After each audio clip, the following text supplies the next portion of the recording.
How are you guys doing? It is Thursday, September 17th, 2020. I here in this quarantine. I'm James Sims. And for this episode of The Elite, I'm going to take you through all the players that were recognized by the NBA as being named to the first, second, and third teams because they officially made those announcements yesterday. And I'm just going to quickly go into what makes these players just some of the best players that you've ever seen. You know what I'm saying? So first, I'm just going to get started and jump into some of the players who are making this team for the very first time. Some of them who've made it for the 16th time, or one of them has made it for the 16th time, an NBA record. And I don't know. I think at the end of the year, when you kind of see how everything kind of pans out, and I think the timing of this I think it fits pretty well, and it just shows who had an incredible season, and it shows like how important it is to get your team to the playoffs in order to get named to a team like this. So first off, I'm going to start with the first team and just move on from there and just list off just how amazing they are just as individual basketball players. You know what I'm saying? So first off, I'm going to start off with the historic one, the elephant in the room. LeBron James was named to his 16th All-NBA team. He was named to the first team. He was named to the first team for his 13th time in his NBA career. I believe that's a record. The 16 is definitely a record. I think the 13 for first team All-NBA teams is a record. And the fact that he might win MVP this season is pretty absurd. He's able to lead the Los Angeles Lakers to the best record in the West, all while averaging 25 points, 7 rebounds, and 10 assists. First time he's ever led the league in assists, and at age 35, he was the NBA West team captain. And as of right now, out of all the players in the first team, he and Anthony Davis are the only team. They're the only two players that are still in the playoffs right now. So just like I said, I mentioned Anthony Davis had also made the first team All-NBA. This will be the first time. This will be the fourth time he made the All-NBA first team, and this will be the second time he made the All-Defensive first team and the All-NBA first team in the same season. This year with Los Angeles helping them reach the best record in the NBA, or the best record in at least the West. He would go on to average 24 points. He'd average 26 points, 9 rebounds, and he'd also average over 2 blocks a game while coming close and also averaging 80% from the free throw. I mean, he had an incredible season, it's leading to where he is right now. He's still in the playoffs, and he and LeBron are most definitely carrying their weight for this Los Angeles Lakers team. And staying out west, being named to the All-NBA first team for the 6th time in the last 7 seasons, is James Harden, who's had yet another amazing season for the Houston Rockets, leading the NBA in scoring, averaging 34.3 points, the third time in the history of the league. He's led the league in points scored, while in his third time he's averaged 30 points a game. He also went on to average 6 rebounds, 7 assists a game, while leading the Rockets to the 4th seed in the West. While having Russell Westbrook on his team doing as much as he could only get as far as he could. And of course, he was named an NBA All-Star. He was one of the best defensive players in basketball this year. And he was also named to his 8th All-Star team. He had an amazing year this year, and James Harden was most definitely recognized as one of the best. And another young guy from the same state, Luka Doncic, after being named Rookie of the Year last year and being named an All-Star starter for the first time in his career this year, has been named to his first All-NBA team, and it just happens to be the first team in his second year in the league, which is actually really incredible.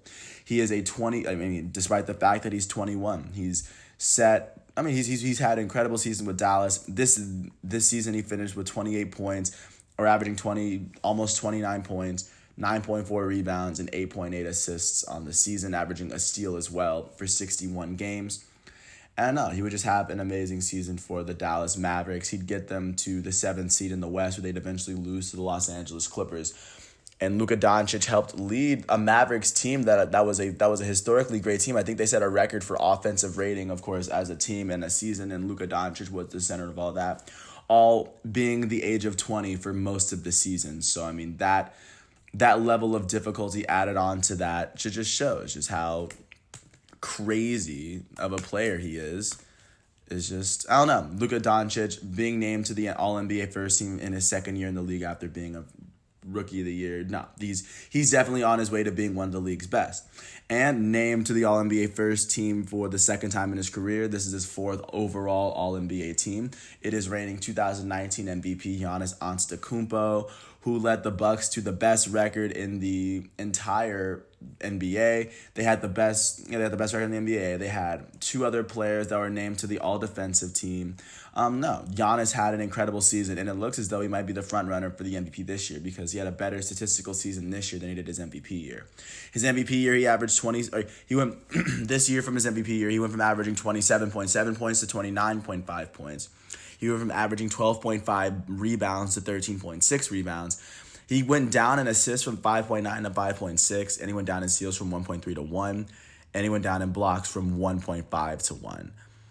But but of course the Bucks had a better they had a better win percentage this year than they did last year. They looked incredibly strong, and Giannis Antetokounmpo was looking like he got a lot better with this year, and he became more dominant, and he became that dude in Milwaukee. He was already that dude, but I feel like he's gone up a couple of levels and definitely deserves to be named one of the top 5 players, one of the 5 most valuable players in all of basketball. Now, quickly jumping to the second team, starting with the player who was most recently eliminated and shamed for losing against the Denver Nuggets. Kawhi Leonard was named to his second All-NBA second team in his career for the second year in a row. The last time was the last year in Toronto. And no, I mean, Kawhi Leonard would go on to have an amazing regular season. I mean, the Clippers did have the second best record in all of basketball. In the regular season, you go on to average 27 points, 7 rebounds, and 5 assists, averaging 1.8 steals on the season while shooting 47% from the field, 38% from 3, and 89% from the line. He had an amazing season for the Clippers. And considering it was him and Paul George, they both played incredibly well. Kawhi Leonard, I believe, was the reason. I mean, they had a lot of depth too, but Kawhi Leonard was the reason they were the second best. They were the second best team in the West. And even though they did slip up against the Denver Nuggets in that series, Kawhi Leonard most definitely deserved to be a second team a second team All NBA player. And I think, considering it was the first year of Kawhi Leonard, it's the first year of Kawhi Leonard and Paul George in LA. I wouldn't be surprised that everything didn't work out at first. I wouldn't be surprised if they came back next year much stronger than ever. Also, being named to the All-NBA second team for the first time in his career, being named to his second ever All-NBA team, is the elite center from Denver, Nikola Jokic, who this season would help the Nuggets get to the third best record in the West while averaging 17 points, 9 rebounds, and 5 assists on the season. His assist numbers went down from the previous season, but of course the Nuggets were a much better team, and they started getting everyone really involved. And of course, Jokic was at the center of that, all while averaging only 32 minutes a game this season. But of course, even just showing in this series against the Clippers, it shows how important he is to this team. And even though Jamal Murray had a really big game, this series was really Jokic's. And I don't know, I think the culmination of what Jokic has done in the regular season, you can see it in the playoffs with your own eyes, just how dominant he's been just as one of the best centers in basketball, despite the fact that, he's not the most athletic guy on the court. But he definitely deserves to be named to his second career All-NBA team and his first ever, and he deserves to be recognized as a top 10 player in basketball for the second year in a row. Another player that was named to the second team All-NBA was Damian Lillard, the elite point guard from the Portland Trailblazers, who led his team from originally not being in the playoffs to jumping into the playoff picture and winning the play-in game against the Memphis Grizzlies to get there. But of course, on the season, Damian Lillard would go on to average 30 points and 8 assists. Not many people have done that in the history of basketball, all while shooting 46% from the field, 40% from 3, and 89% from the line, leading the league in minutes per game. Yeah, Damian Lillard would have an incredible season. He was even named the MVP of the bubble. And I mean, just even with that, that should be enough for him to be recognized as one of the best players in all of basketball. And they even won their first game against the Lakers, even though the Lakers came back and destroyed them because they were the better team. But Damian Lillard was a very he was a very, very valuable, a very, very important, very, very amazing player this year. And the other point guard that was named to the All NBA second team was Chris Paul, the elite point guard for the Oklahoma City Thunder, who once he was traded for Russell Westbrook, and he was basically just sent out to OKC. He actually helped them. He helped this young core around him become an amazing playoff basketball team, and they made it to they made it to Game 7 with the Houston Rockets. The Rockets eventually won, but the Thunder the Thunder were really staying in it, and I think Chris Paul was a big part of it. Chris Paul, this is the fourth time he's been named to the All NBA second team. He's been named to 9 All NBA teams in total. But including that, I mean, he's 35. He's played so much basketball, and for him just to go to the Thunder and really kind of kill it the way that he did, I'm very impressed. For the season, he'd average 17.6 points. He'd average 5 rebounds, 6.7 assists, 1.6 steals, over a steal and a half in 70 games. All while the average player in the NBA was at least a decade younger than him. Chris Paul deserves all the respect in the world for what he's doing in OKC.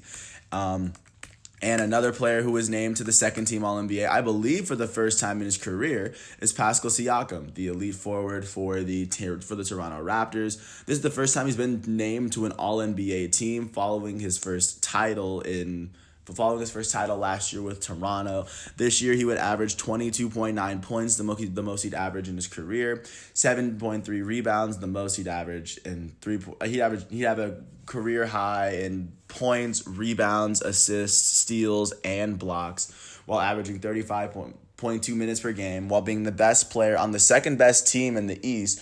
A very solid Raptors team, but of course he was leading the way, doing what he could. And considering he's 26 and he's started in the D League, the fact that he's being recognized by the voters as a top 10 player in basketball is a very high honor, and I think he's very deserving of it, considering what he's done with his team. Now I'm going to jump into the third team, and starting off with a player that I originally didn't have as elite, but starting next year I will start referring to him as elite, is Jimmy Butler, the 31-year-old forward for the Miami Heat. He's one of the few players that's still in the playoffs right now. He's played as probably the most complete two-way player on a fifth seed team that ended up making it to the Eastern Conference Finals, and looks as though they might have a serious chance of making it to the finals. For Jimmy Butler, this is the third time he's made the All-NBA third team. He made it in 2017 and 2018 as well. But of course, Jimmy Butler would have an amazing season for Miami, where he would average 19 points. He'd average 6.7 rebounds and 6 assists, the most rebounds and assists he'd average in his career. He'd also average 1.8 steals per game this season. And like I said, an incredible season for Miami, as Jimmy Butler really kind of showed why he's one of the best players that people just shouldn't forget about in the NBA. And people like me will continue to forget about how good he really is just because the numbers don't say it. He's a very impactful player and deserves to be recognized as one of the best. Another young player, go Duke, Jason Tatum for the elite young small forward for the Boston Celtics, was named to his first All-NBA team, in addition to being named an All-Star for the very first time in his career. Considering he was at Duke, in 2016, 17. I mean, that was 4 years ago, 5 years ago that he was really it was 3-4 years ago that really he was playing at Duke, and he's already recognized as a top 15 player in all of basketball.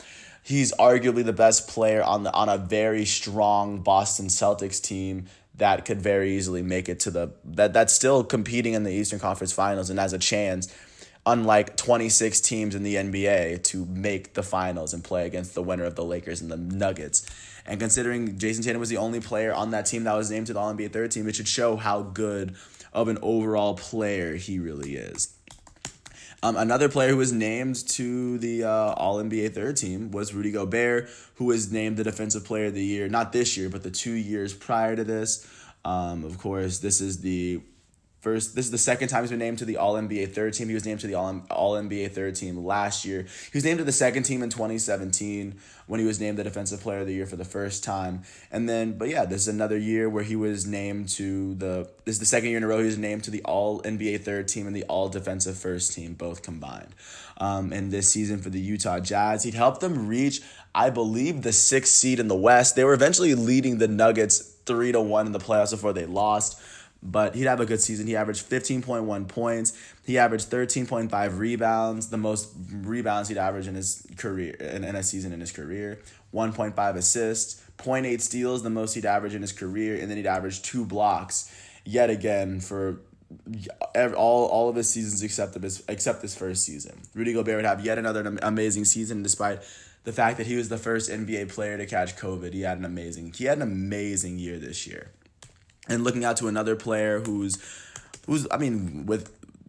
injury kind of ruined his team's playoff chances. Ben Simmons was named to the All-NBA team, the All-NBA third team for the first time in his career, in addition to being named to the All-Defensive first team.